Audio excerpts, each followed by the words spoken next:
We are back with a brand new video. What is good, Heat Nation? In today's video, we're going to be talking about the two preseason games that we just wrapped up with. One against the Nets, then one against the Grizzlies. I wanted to wait until we played the Grizzlies because it was a back-to-back. I didn't want to talk about one game and then we just play tonight, then talk about the other. Like I just figured I'd just talk about both games in one video.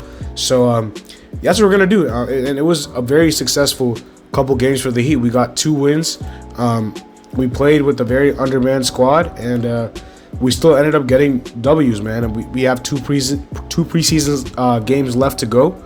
But yeah, starting off with the Nets game, I think it starts off with Jamal Kane. Jamal Kane, shout out to Jamal Kane. Both of these games, he looked amazing. And it's like even beyond Jamal Kane, it's like how did the Heat keep doing this? The Heat keep finding these guys, man. Like, I'm not gonna lie, I watch a lot of college basketball. I did not know who Jamal Kane was until we signed him to our summer league squad.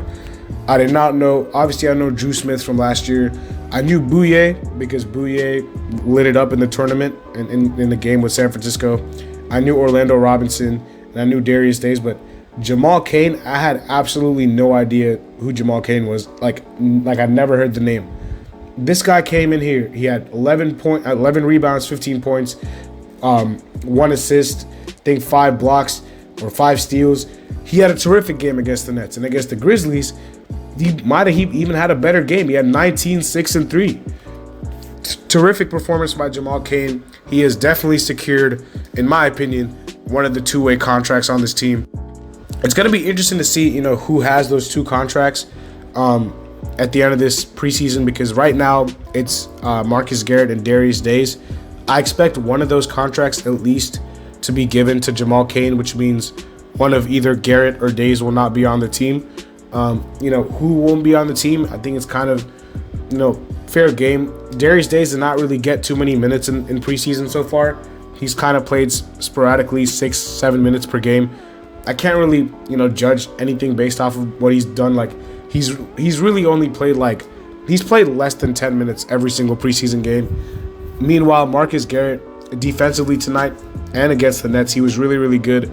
But offensively, he might, as good as he is offensively, defensively, his offense is just very, very bad. And if he could just, I just pray that he develops a jump shot or any type of consistent offensive package, because his defense is so good that you want to use a roster spot on him strictly based off his defense. But his offense is also that bad. It's so confusing.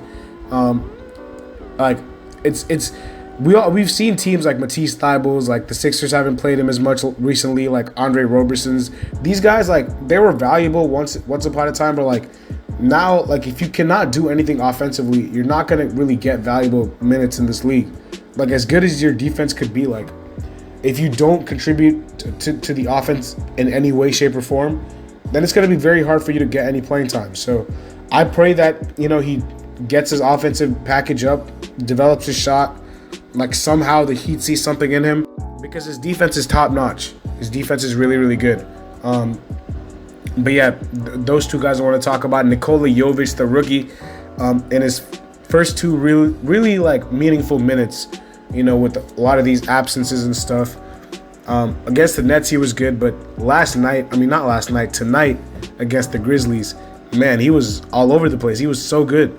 Defensively, he's impressed me, because Nikola Jovic, I watched for a while. He was an atrocious defender in Europe, but in the NBA, in preseason so far, I don't know if it's because it's preseason. I don't know if it's because he's improved. I'm gonna give him the benefit of the doubt and say it's because he's improved. He looks a lot better defensively than he did in Europe. And this kid is still in high school. This guy is a high school. He's not even a high school graduate, and he's killing these NBA players. We beat the Grizzlies starting lineup with a bunch of G Leaguers and third string players. We beat them with the Sioux Falls Sky Force, man. We were going crazy. In the first game, we saw Bam, Jimmy, and Kyle play a little bit. Bam had an okay game. I thought he missed a couple shots he could have made. I thought Lowry had a good game. Jimmy didn't really look like he didn't even look like he cared, which is fine. Tyler didn't play either game. But yeah, Jamal Kane, Another player I do want to talk about, Duncan Robinson, man. Duncan Robinson looks really good. Again, it is only preseason, but he looks a lot more free out there. He just does not look tense. The mid-range pull-ups from Duncan Robinson tonight, putting the ball on the floor a little bit more, getting to the free throw line. Like, I've been praying to see Duncan Robinson expand his game, and he has. He looked amazing tonight. He looked like the best player on the floor. In a game that John Morant played in, Duncan Robinson was the best player on the floor. He was amazing. Like, I thought he was elite tonight. So shout out to Duncan Robinson. Haywood Highsmith in the last game, was missing a lot of shots, but in tonight's game, in the second half especially, he really showed why he's valuable to this team. His defense has always been good to me, but it's just about the shot. And then Jamari Bouye, do not sleep on Bouye, because I think I don't think it's that far-fetched for me to say that Bouye could be the other two-way player. Like, they might cut both Garrett and Days to get Bouye and Cain on the team, because Bouye looks really good. Jamari Bouye has always been a bucket, man. He's always been a bucket. Like, go watch his game with San Francisco. I forgot who they played. It was the first game of the tournament. He went crazy, and I was like, yo, this guy's crazy. But, yeah, Jamari Bouye is a bucket. Jovic looks extremely good. I saw the young fellow Orlando Robinson. I'm a huge fan of his game out of Fresno State. He had a good game. Gabe Vincent played his first game tonight. Didn't really have the best game, but he had like an okay game. He missed a lot of threes though, Gabe Vincent. I'm not gonna lie, but it was his first game. He was getting the rust off. But yeah, I'm just super happy that we're competing without our star players. And listen, man, a lot of people think we might have lost out on a lot. Like PJ Tucker, a lot of people overreact. I don't want to discount PJ Tucker's impact, but the way people were talking, you would have acted like we lost LeBron James. Like, PJ Tucker is obviously a very impactful player, but it's not the end of the world. As you can see, we have a lot of guys in line, like the Jamal Kanes of the world, Caleb Martins. Like, these guys are going to be next. So it's okay. And this is a lesson. And this should be a lesson. We cannot fall into the trap of overpaying for role players ever again. And this happened with Duncan, obviously, but if we can just find these guys off the street as easily as we can, there's no reason to pay these guys $90 million.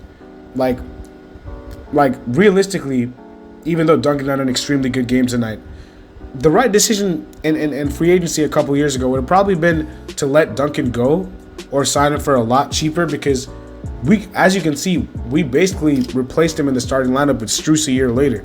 So it's like, a lot of these role players that are on the Heat, soon some of these guys are going to be up for extensions and contract negotiations and stuff.